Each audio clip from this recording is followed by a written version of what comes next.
बिस्मिल्लाहिर्रहमानिर्रहीम। मैं हूं मोहम्मद आसिफ चौधरी और आजकल हमारी इनकम टैक्स ऑर्डिनेंस 2001 और इनकम टैक्स रिटर्न 2025 पे जो लेक्चर्स की सीरीज चल रही हैं वो हैं टैक्स रेट के रिलेटेड कि टैक्स के रेट्स क्या क्या लगेंगे। मैं इसमें आपको 2026 साल के लिए जो बजट में चेंजेस आई हैं, जो रेट चल रहे हैं वो भी बता रहा हूँ और जो इनकम टैक्स रिटर्न में रेट लगने हैं वो भी बता रहा हूँ।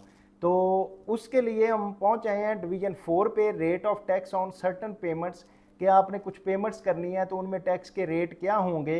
The rate of tax impose under section 6 of the payment shell be 15%। अगर सेक्शन 6 की कोई पेमेंट है तो उसमें 15% of the gross amount of the royalty or fee for the technical services.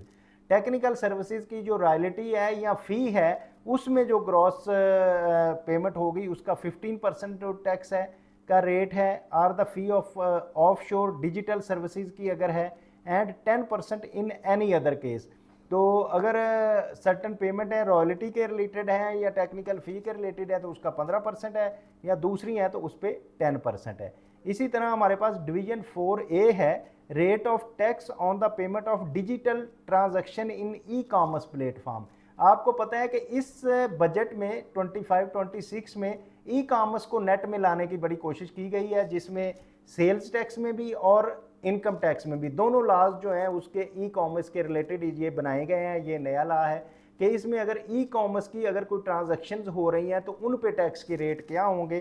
तो उसकी अगर हम बात करें, the rate of tax impose under section 6A on the payment for digitally ordered goods. Order को डिजिटल किया गया और digitally delivered services through e commerce platform including the website shall be in case of payment through के, यानी कि digital order किया गया और सॉफ्ट फॉर्म में उसको चीज़ें रिसीव हो गई, ऑनलाइन रिसीव हो गई ऑनलाइन काम करने के। तो इसमें क्या होगा, डिजिटल मीन और बैंकिंग चैनल अगर उसमें यूज़ हो रहा है by the payment of intermediary at the rate of 1% of the gross amount paid or payable. तो जितनी अमाउंट पेएबल होगी टोटल अमाउंट का 1% जो है वो टैक्स विद हेल्ड होगा, उस पर टैक्स का रेट है 1%। अगर कैश डिलीवरी है बाय द कोरियर सर्विसेज और कोरियर सर्विसेज वाला जाके डिलीवर कर रहा है तो फिर उसकी शक्ल में 2% of the gross amount paid or payable होगा। ये टोटल अमाउंट पे है, ये जेन में रखना है कि अगर डिजिटली सर्विसेज की जो अकाउंट में पैसे टोटल आए हैं और उसमें बैंकिंग चैनल वाला है तो वो 1% करेगा, अगर कोरियर सर्विसेज हैं तो वो 2% कहेगी। इसी तरह डिवीजन 5 है, rate of tax on the shipping और air transport income of the non resident person. आपको पता है कि नॉन रेजिडेंट के शिपिंग का भी हमने पढ़ा है सेक्शन 7 में, और एयर का भी पढ़ा है कि जो एयर ट्रांसपोर्ट होती है उसका भी। तो उसमें सेक्शन 7 में हमने कहा था कि हम इनके बारे में जाके बात करेंगे आगे जब टैक्स के रेट्स होंगे। तो इसमें क्लास ए है, in case of shipping income 8% of the gross amount receive or receivable.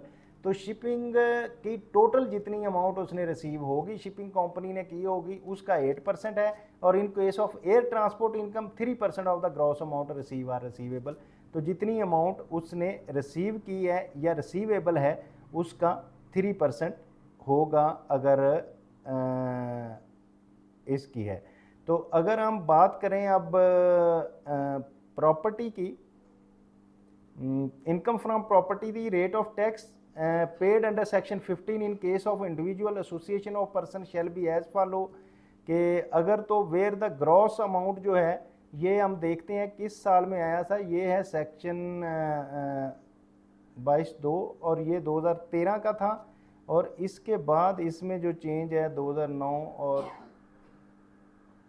उसके बाद प्रॉपर्टी के चेंज नहीं है। तो इसमें क्या है जी, नील होगी अगर ये अमाउंट होगी where the gross amount of rent exceed 2 lakh से एक्सीड कर जाती है और डज नॉट एक्सीड 6 लाख, तो उसके लिए होगा 5%। ग्रॉस अमाउंट एक्सीडिंग 2 लाख से जितनी ज़्यादा होगी उस पर 5% होगा। और where amount of the rent exceed 6 lakh but does not exceed 10 lakh, तो उसमें 20,000 तो होगा, पहले जो 6 लाख तक का होगा, बाकी जो है 10% ऑफ द ग्रॉस अमाउंट होगा। और फिर इसी तरह जो होगी अमाउंट हमारी 10 से 20 लाख तक, उसमें पहली पे 60 लाख रुपया होगा और बाकी पे 10 लाख तक 15%, 10 लाख से जो 20 ऊपर की होगी। और इसी तरह जो 20 लाख और उससे है 40 लाख तक, तो वो भी 2,10,000 होगा और उसके ऊपर जो है 20% होगा, और 40 से 60 तक 6,10,000 तो पहले बन चुका होगा, बाकी पे 25% होगा। और इसी तरह 60 से 80 तक है तो 11 लाख पहले आएगा, बाकी पे 30%। और 80 लाख से ऊपर है तो वो 17,10,000 बनेगा, plus 35% on the gross amount whichever is higher, वो उसमें आ जाएगा। तो ये जो इसके टैक्स के रेट हैं प्रॉपर्टी के हवाले से। और कैपिटल गेन के हवाले से अगर हम बात करें डिवीज़न 7 की, capital gain and dispose of securities की बात करें, द रेट ऑफ टैक्स जो है सिक्योरिटीज़ पे 37A का शेल बी एज फॉलो, ये बताया गया है कि किस किस तरह से सिक्योरिटीज़ का रेट होगा। Holding period where the holding period does not exceed 1 year, तो उस पे rate of tax dispose of securities required between 1 July 2022 to 30 June 2024 both cases जो 15% होगा। और rate of tax on dispose of the securities after 1 day of July अगर होगा तो फिर उस पर 15% for the person appearing on active tax payer list on the date of acquisition and the date of dispose of the securities at the specified time. लेकिन where the holding period exceed 1 year, इसमें 12% है अगर 2024 से पहले है, यानी कि ये जो आप रिटर्न फाइल करेंगे 30 जून को जो हुई है तो इसमें 12.5% होगा। लेकिन 2026 के लिए अब जो इसका रेट होगा वो 15% होगा। ये आपने 2026 के बाद जो है ये 24 में हमने क्योंकि 25 की रिटर्न फाइल कर रहे हैं तो इसके लिए अब 15% ही रेट उसका होगा। तो ये हमने सिक्योरिटीज़ की भी बात कर ली और इसमें 2 ईयर की बात हुई थी। अब अगर हम बात करें कि where the holding period exceed 2 year but does not exceed 3 year, तो ये 10% है। लेकिन ऊपर जो बात हो गई है कि अगर 2024 के बाद कोई सिक्योरिटीज़ हैं तो उनका स्टेट 15% ही रहेगा। लेकिन उससे पहले की अगर हैं सिक्योरिटीज़ जुलाई 2024 के पहले की हैं, जैसे प्रॉपर्टी का टैक्स का रेट है, इसी तरह इन सिक्योरिटीज़ का भी रेट है कि वो अगर 2000 होल्डिंग पीरियड जो है 3 year but does not exceed 5 तो 7.5% होगा। Where holding period 4 but not 5 ये हो जाएगा 5%। होल्डिंग पीरियड अगर जो है 5 ईयर है लेकिन 6 नहीं कर रहा तो ये होगा, अगर 6 पीरियड कर गया तो फिर 0% होगा। लेकिन इस केस में सारा जो है जुलाई 2024 के बाद की सिक्योरिटीज़ जो हैं उनके लिए जो है 15% स्टेट रेट है। Future commodities construct entry into by member of the Pakistan mercantile के लिए जो है वो 5% है और इसमें भी 5% है। इसमें प्रोवाइजो दिया गया है, provided that security except serial number 8 of the table, जो सीरियल नंबर 8 में है ये जो 5% मर्केंटाइल की है उसमें the rate of 12.5% tax shall be charge in a capital gain arising on the disposal of securities or acquired on or after 1 day of July 13 but on before 30 June 2022 के ये rate आगे दिए गए हैं। Rate 0% shall be charge the capital gain arising from the disposal where security acquired, अगर 2013 से पहले की है तो उस पर जो है वो 0% होगा टैक्स का रेट।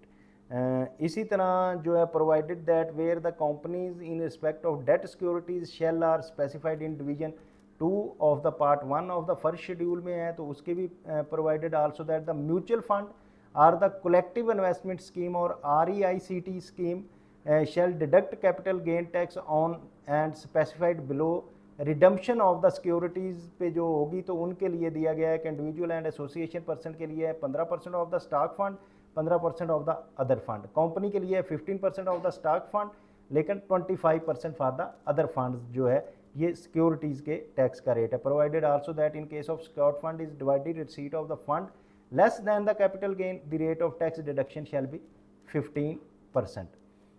तो इसी तरह प्रोवाइजो दिया गया है, provided set no capital gain shall be deducted if the holding period of the security acquired are before 30th day of June। अगर तो इसमें capital gain shall be deducted if the holding period of security required on or before 30 June 2024 are more than 6 year के, अगर जो पहले ली है 2024 के property की तरह की कि 2024 से पहले की जो खरीदी है उसको 6 साल के बाद इसका नहीं टैक्स रेट लगेगा।